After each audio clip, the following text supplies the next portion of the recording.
Broncos country, what's going on? Hope you guys are having a wonderful day. Sadly, we're not in the playoffs anymore, but the offseason is something that I have a lot of fun with. Today, I'm going to be putting together or showing you guys my plan of how we go from wild card round knockout to Super Bowl contender with the perfect offseason. Of course, guys, I'm trying to make like an ideal scenario, somewhat reasonable. So it's not like we're going out and signing every single amazing free agent, but this is ideal, no doubt, within reason. So I'm going to go over some free agent targets as well as go through a full mock draft that I would see as like being an A+ type of draft. But y'all let me know, who are your targets that you want the Broncos to go after in the draft, whether that's free agency. But let's go ahead and get started, guys, shall we? So let's go ahead and start with free agency. There are a few different targets that I want the Broncos to go after. Let's go ahead and start on the defensive side of the ball. Some of you guys might be like, what is going on? DJ Jones? Seriously, y'all? Yes, DJ Jones. I want him back here. The interior defensive line group right now in free agency, it's weak. It is very weak. DJ Jones, from the little research I've done, statistically as well as PFF rating wise, he has been he is the top guy right now in terms of interior defensive lineman hitting the market. It would be great to bring him back. I know that he's a little bit out of position right now, playing nose at 6 foot, 305 pounds, but we also address that in the draft as well. But we bring him back. He played well. He wasn't amazing. We need an upgrade at that position eventually. But this is somebody with 50 to 60 million dollars in cap space the Broncos will have. We need to bring him back, as well as I forgot to have a tab open for him. Alex Singleton, of course, tore his ACL.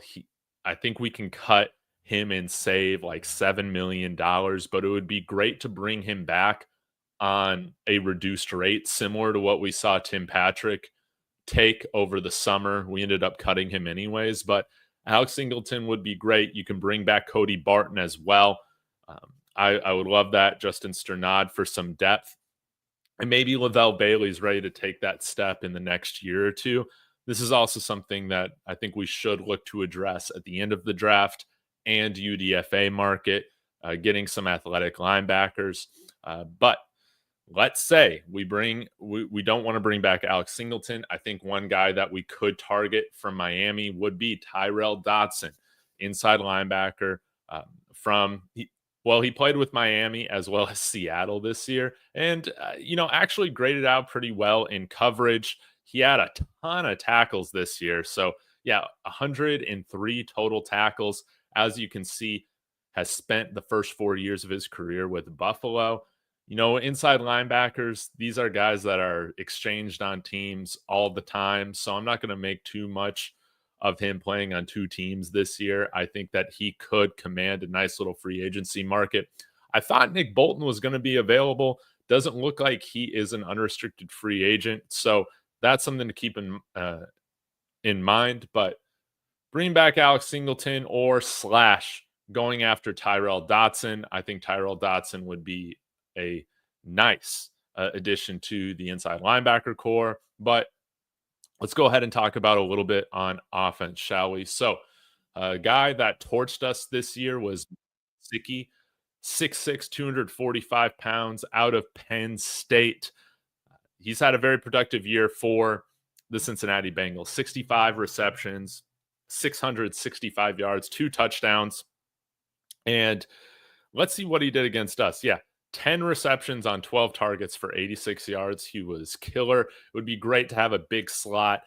Maybe somebody that can somewhat kind of fill that Jimmy Graham-esque type of role within the Sean Payton offense.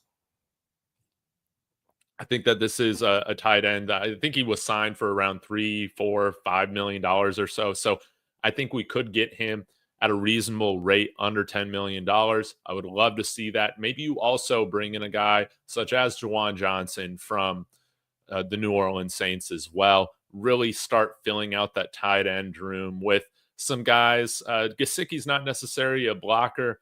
Maybe Jawan Johnson isn't the best either, but I think they provide a lot more juice to the room than what we have right now. I would love to see Gesicki on this team.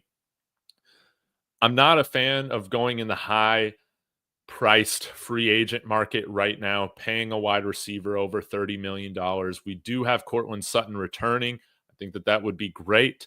But also, we kind of need one other veteran wide receiver. Darius Slayton has had some of the worst quarterback play in the NFL over the last handful of years, kind of similar to Cortland Sutton.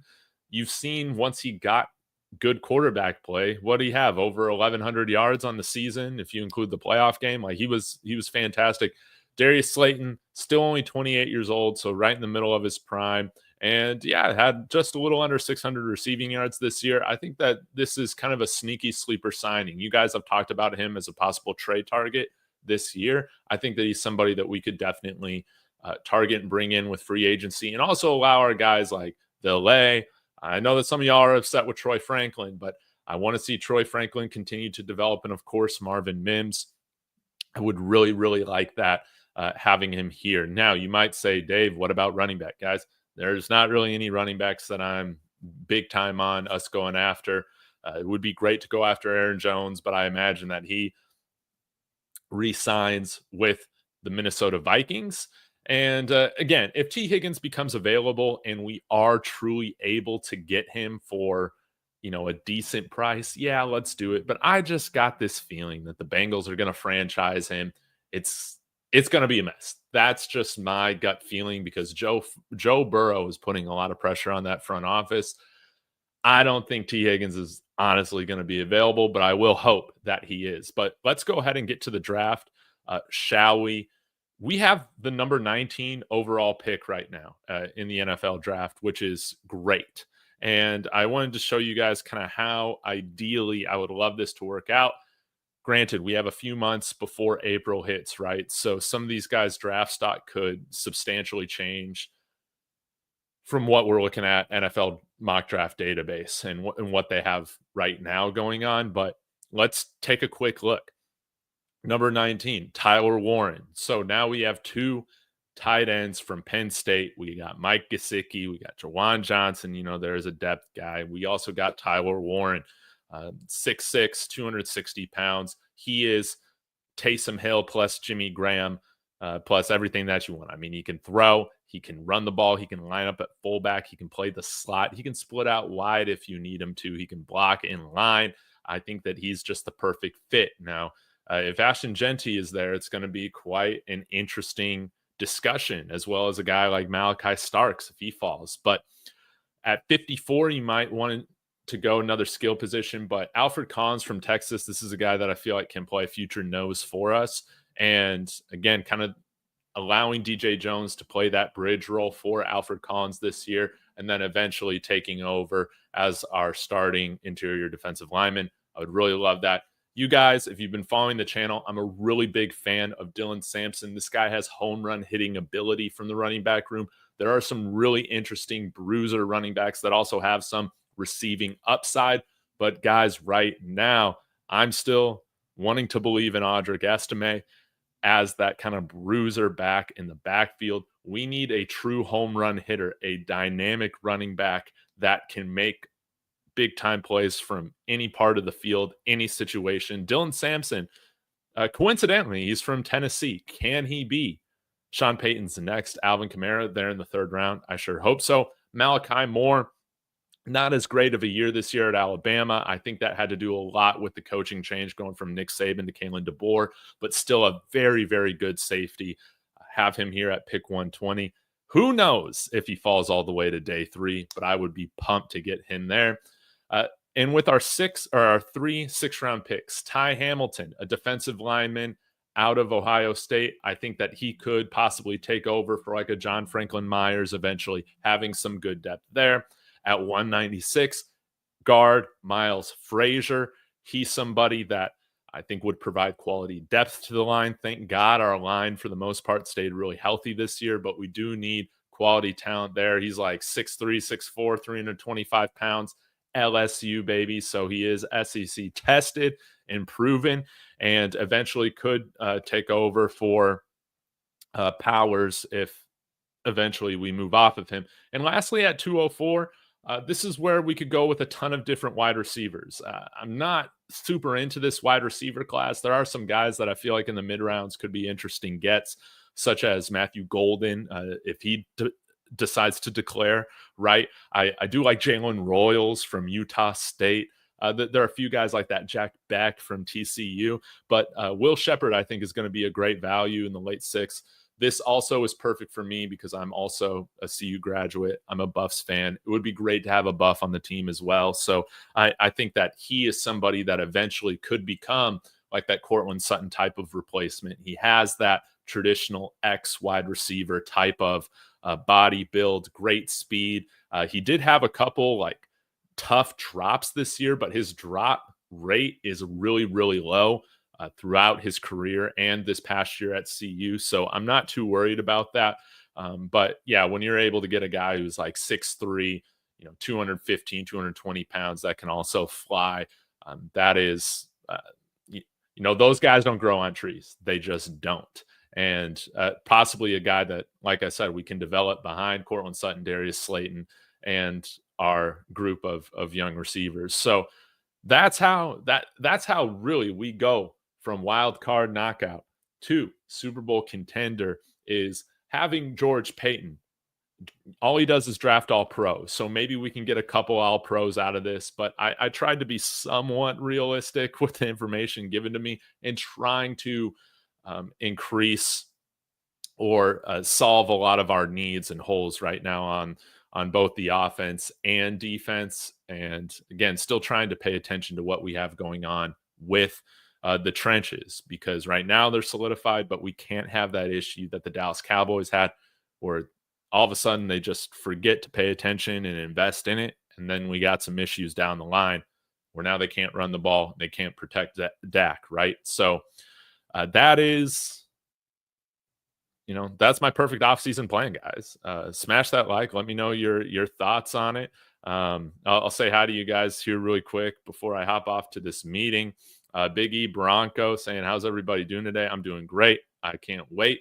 Going to add a lot of individual draft content on here. It's going to be a lot of fun. Quentin Caldwell says, what's up, David? Proud of the team's progress. I'm excited about the next 2 years. I want 2 running backs, a second-round tight end, third-round wide receiver, 4th interior defensive lines so far. I would love that. I think this year is pretty deep at defensive line.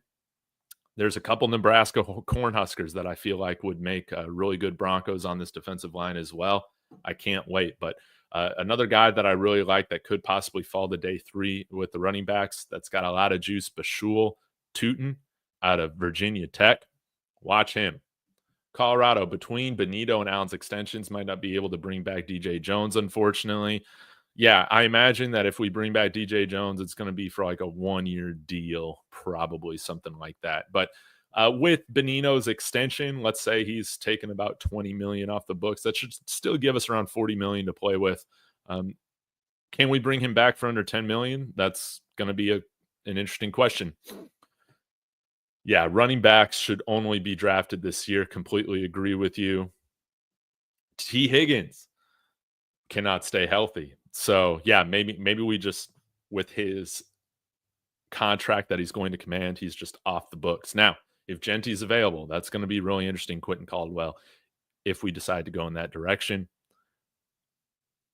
Really? I'm not going to complain. There's a lot of great ways we can get fantastic players at each position, and you definitely won't hear me being upset if we draft Ashton Jeanty with our first-round pick in 19. So, guys, thank you so much for tuning in. Cannot wait to dive into more of the draft content as we move forward, not only for the Denver Broncos, but just prospects in general. So smash that like and subscribe if you haven't yet. I'll be back again soon. As always, y'all, go Broncos.